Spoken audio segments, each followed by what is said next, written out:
Icons 8 Music.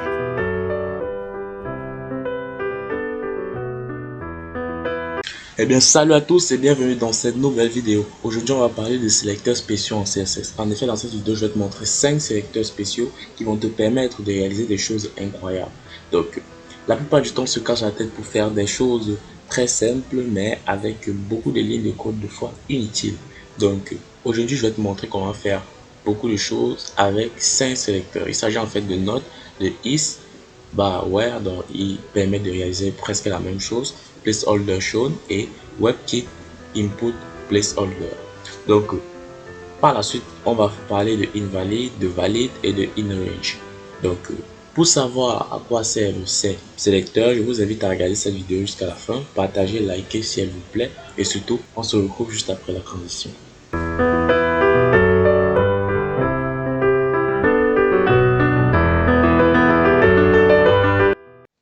Donc voilà, revenu de la transition, j'ai déjà créé un fichier index.html, voilà, dans lequel j'ai créé une div qui possède plusieurs paragraphes.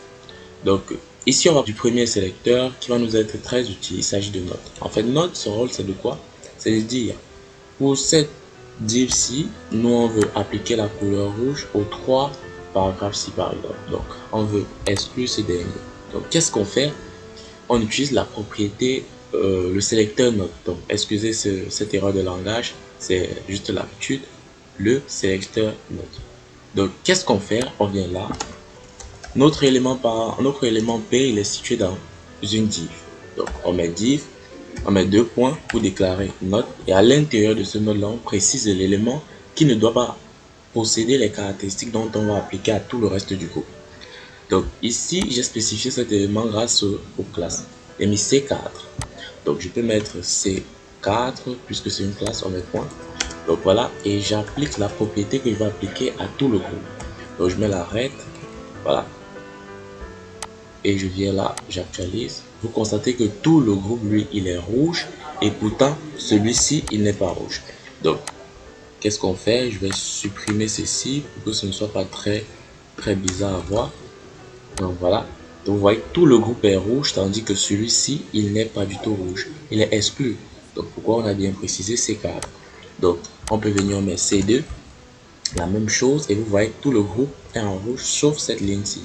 Donc en fait, voilà à quoi va nous servir note. On peut aussi procéder par ce schéma, on sait que c'est un élément paragraphe, on met du NTH, on met tilde, et à l'intérieur de ça, on dit son numéro. Donc si c'est l'élément 3, voilà. Quelle erreur ai-je fait? C'est plutôt 2 points. Voilà, vous voyez que tous les autres éléments sont en rouge sauf l'élément 3. Donc ça c'est aussi une alternative, mais je préfère les classes. Pourquoi? Parce que c'est très pratique. Donc tout le reste en rouge. Pourquoi? Parce que le 5e élément n'existe pas dans cette liste là. Donc voilà pour ce qui est des notes, très facile et très simple comme vous l'avez vu. Pouvoir appliquer des propriétés à plusieurs et laisser d'aucun ou d'autres sans appliquer de propriétés grâce à ce sélecteur. Donc très facile et très simple comme vous l'avez vu. On va donc passer au deuxième élément. Le deuxième élément de cette vidéo, il s'agit de is where. En fait, is possède les mêmes caractéristiques que where de manière générale. Donc ce qu'on va essayer de faire, c'est que on va appliquer une propriété à un élément enfant situé dans plusieurs éléments par. Donc par exemple dans notre cas, on va créer un EM là. J'aime, je sais pas trop où j'aime cette vidéo. Voilà, je précise, j'aime cette vidéo. Donc maintenant, qu'est-ce qu'on va essayer de faire? Donc on va essayer de dire à notre fichier style.css de partir dans ce bloc d'éléments ou dans cette div-ci et de sélectionner l'élément en italique de la 4e ligne ici marquée par le paragraphe C4. Donc pour comprendre mieux la notion, EM est l'élément enfant de P et P est l'élément enfant de div. Donc un élément est dit enfant lorsqu'il est contenu dans un autre et un élément parent est dit parent lorsqu'il contient d'autres éléments. Donc ces éléments donc sont appelés éléments enfants. Donc maintenant qu'est-ce qu'on va faire? On va juste venir là, on déclare is, on vient là et à l'intérieur de ce is on précise, on dit point C4. Ça c'est l'élément parent de .c4, de EM. Voilà, c'est l'élément parent de EM. Donc on met color, on met rect. Donc, très facile et très simple, vous l'avez vu. J'aime cette vidéo. Le tout est joué. Donc on n'a pas besoin de venir ici, de mettre encore un dièse, voilà. Et même si on arrive à dupliquer, donc on duplique, vous allez voir que tout le reste sera toujours en rouge parce que c'est bel et bien un élément enfant de C4. Donc on peut appliquer ces mêmes propriétés de telle sorte que ça touche aussi cet élément-ci. Comment fait-on cela? Nous savons que div est l'élément parent de P, C croix et P, C4. Donc comment appliquer une propriété à ceci et en même temps à ceci? Donc on vient juste là, on précise l'élément parent div et le tout est joué. Donc voilà comment on utilise is. Voilà, c'est la même chose que where. Donc c'est juste des noms. Il est vrai qu'il existe une différence, mais elle est très infime. Donc, raison pour laquelle on ne va pas parler de ça ici. Donc voilà, je suis fier. Voilà, même chose. C'est la même chose ici. L'avantage de ce truc-ci, c'est que vous allez bien dire que pourquoi faire ça. Pourtant, on peut venir mettre la P, on met point, on met EM. Voilà. C'est bien beau, mais lorsqu'il y a plusieurs éléments parents autour d'un élément enfant sur lequel on va appliquer les propriétés, ça devient très difficile. Donc, si ce EMC était contenu par exemple dans un lien et dans ce lien là on avait une liste et dans cette liste là on avait un span qui contenait donc cet élément-ci, c'est là-bas ça devait commencer à déranger, on devait dire pourquoi ça affiche comme ça. Donc on va essayer de faire un petit truc là. Donc on vient là, on met lui là, voilà.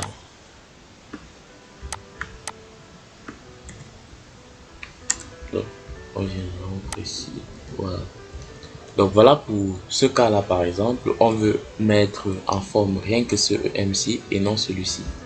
Donc qu'est-ce qu'on fait? On vient là, on dit dans P.C4, virgule, on part aussi dans A, puisque A c'est un de ces éléments parents.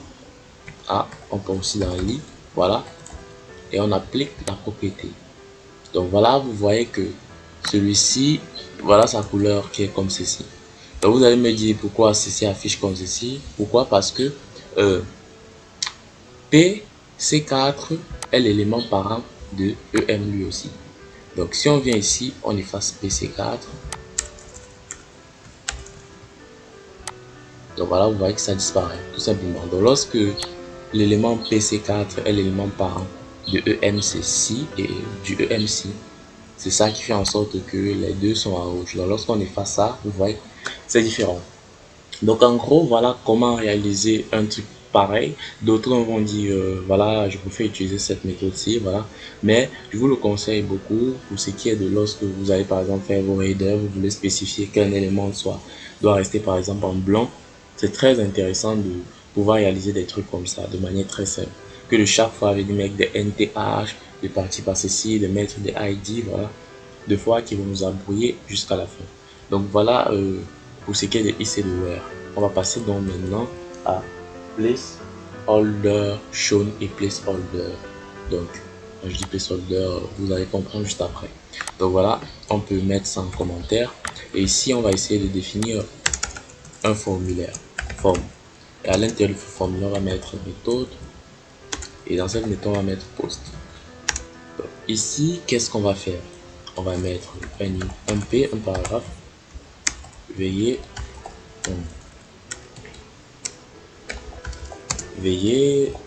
écrire votre nom ou votre nom. Donc ça ne sert à rien d'écrire ça. Pourquoi? Parce que c'est à ça que va servir le placeholder. Donc voilà, et je mets là input et je précise son type texte. Je mets la placeholder. Veuillez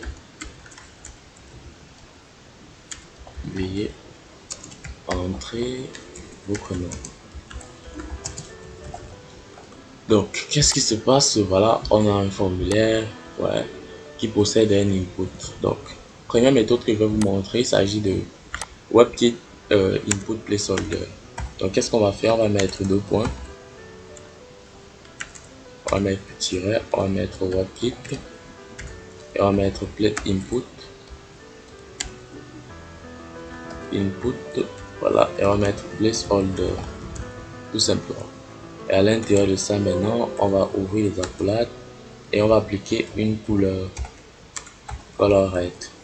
Donc voilà, vous voyez que l'intérieur de cet input là est en rouge. La même chose si on veut mettre du font style,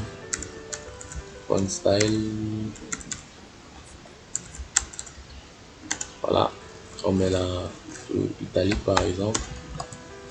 Vous voyez que ça en fiche en italique. Donc des fois on veut appliquer des choses comme ça et on ne sait pas réellement comment faire du tout ça. Donc c'est très facile et très simple comme vous l'avez vu. Voilà comment ça marche en gros. Donc le deuxième élément, c'est un élément qui s'applique beaucoup plus sur des choses textuelles. Donc on va venir sur un mec de placeholder, on va mettre la shown et dans ce shown là on va appliquer des propriétés. On va mettre font style italique par exemple. Donc vous voyez que c'est bel et bien en italique. Donc si on enlève là, plus d'italique. Donc c'est un peu ça. Par contre le texte lui il est normal. Donc vous voyez qu'on a appliqué là une propriété à ce bout de mot aussi. En fait, veuillez entrer c'est la même chose, mais voilà, la différence entre les deux, c'est que si on met color là, on met red par exemple, est-ce que ça va marcher? Ça ne marche pas du tout. Donc vous voyez, le curseur lui il est plutôt rouge là, voilà. Donc c'est sur le curseur que c'est appliqué et non sur le nom. Donc si je mets background, voilà, je mets blue par exemple, donc vous voyez que ça s'applique. Donc par contre la couleur elle ne veut pas et elle disparaît au fil du temps. Donc voilà quelques petites différences qui existent. Donc si je viens ici, je mets color red par exemple, vous avez vu tout à l'heure ça marche. Donc je mets color red, vous allez voir ça va mixer. Pourquoi? Parce que les deux sont en compétition. Donc là vous voyez que ça affiche bien du red. Si on vient là, on enlève du bleu ici et on vient mettre là, voilà. Donc vous voyez bien que le bleu affiche et juste après ça part. Donc c'est la même chose ici, mais pour ce qui est de la couleur, je sais pas si c'est un problème de navigateur, mais bon, je n'ai pas encore testé ça, je vous attends en commentaire. Donc voilà comment appliquer des modifications à un élément comme ça. On peut mettre black, on met une color white, donc que ça laisse plus de style quoi. Donc voilà, donc on peut appliquer des trucs comme ça à des éléments. Très facile, très simple, quand vous voulez que votre site soit attrayant et très beau à voir. Donc sans plus tarder, on va passer à cet élément. Donc en effet, pour le quatrième élément de cette vidéo, il s'agit de valide et invalide. Donc qu'est-ce qu'on va faire? J'ai déjà créé un formulaire avec la méthode post, avec le nom P et avec l'input texte placeholder. Veuillez ancrer votre nom. Donc pour ce qui est du placeholder, vous connaissez déjà. Et le plus important ici, pour ce qui est de valide et invalide, require. C'est cette propriété attribut là qui va nous permettre de mieux voir l'impact de valide et invalide en CSS. Donc par la suite, j'ai créé un span qui va nous permettre d'observer immédiatement le résultat. Donc c'est très pratique. Pourquoi? Au fil du temps, vous aurez à faire des formulaires. Pour ce qui est des débutants, vous aurez à faire des formulaires. Et des fois, l'utilisateur ne se rend pas compte qu'il a laissé un champ par exemple vide. Donc c'est à ça qui va nous permettre valide et invalide. Donc pour un départ. Donc qu'est-ce qu'on va faire? On vient là, on dit notre input. Voilà, on fait notre input. Voilà, on fait un plus span par exemple. Pour préciser là qu'ils ont la même position. Donc, relative, le même type de position. Input. Voilà. Voilà, plus span before. Donc span après que l'action se soit passée. Avant que l'action soit passée. Donc voilà. Je fais. Voilà. Donc c'est bon. Donc par la suite, qu'est-ce qu'on fait? On fait un span, un input, voilà. Dans cet input, on précise donc maintenant s'il est invalide. Donc s'il est invalide, qu'est-ce qu'on fait? On applique un border 2px solid red. Donc voilà pour ce qu'il est s'il est invalide. Donc s'il est invalide, donc maintenant par rapport à span, qu'est-ce qui va se passer? Donc before, qu'est-ce qui va se passer? On va dire que quoi? On va dire que notre span va avoir un content qui sera égal à correct, à incorrect.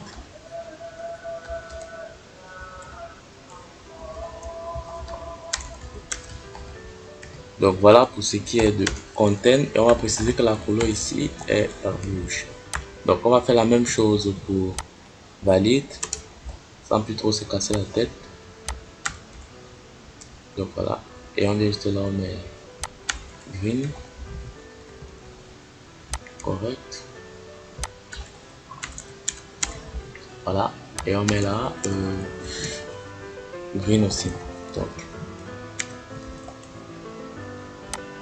Donc vous pouvez déjà constater que lorsqu'on n'a pas ancré de valeur dans le champ, voilà, les bordures sont rouges. Donc pour dire invalide, c'est grâce à require. Donc si j'enlève require, voilà une erreur qui m'a vraiment fracassé la tête au départ. Vous voyez que ça affiche correct. Donc par contre, quand vous mettez ça, voilà. Et qu'est-ce qui se passe lorsque vous écrivez? Vous voyez que ça passe directement à correct. Donc, ce qui permet déjà de laisser l'œil de l'utilisateur traverser. Donc, lorsque c'est du rouge, ça frappe quand même et on se dit qu'est-ce qu'il y a là? Donc d'habitude le rouge signifie qu'il y a un problème. Donc voilà. Donc voilà pour ce qui est de valide et invalide. Très facile et très simple comme vous l'avez vu. Il suffit juste de mettre bien ton before et le tout est joué. Donc je pense que before à 2 points comme after les autres si je me trompe pas. Bon voilà, bon, ça ne dérange pas. Donc voilà pour ce qui est de valide et invalide. Ça vous permet de préciser à l'utilisateur qui n'a pas rempli un champ ou de le rappeler de manière significative. On pouvait faire aussi des animations, des couleurs, voilà. Mais bon, de manière très simple, voilà comment ça se passe. Donc pour que la vidéo ne soit pas très longue, on va donc passer à in range. In range. Donc voilà pour in range, ce qu'on doit faire, c'est mettre number. Donc voilà. J'étais déjà dans le doute. Max égale à quoi? Égale à 12 par exemple. Donc c'est un peu ça. Veuillez ancrer un nombre.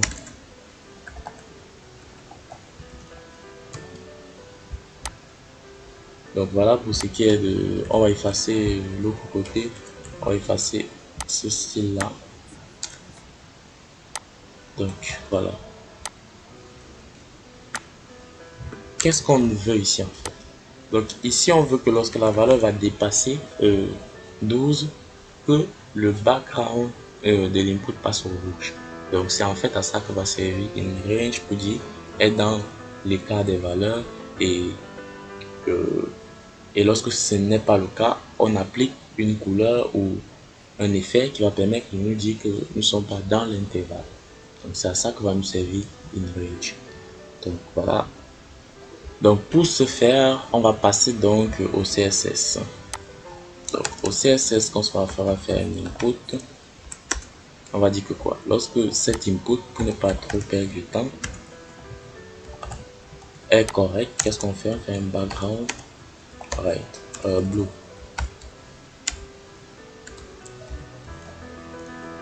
Voilà. Lorsque c'est correct, on fait un background blue. Ouais. Lorsque ça traverse, voilà. Donc c'est un peu ça. C'est la même chose ici. Si on fait input, voilà, on passe au contraire de range. Donc si je me trompe pas, c'est out range. Voilà.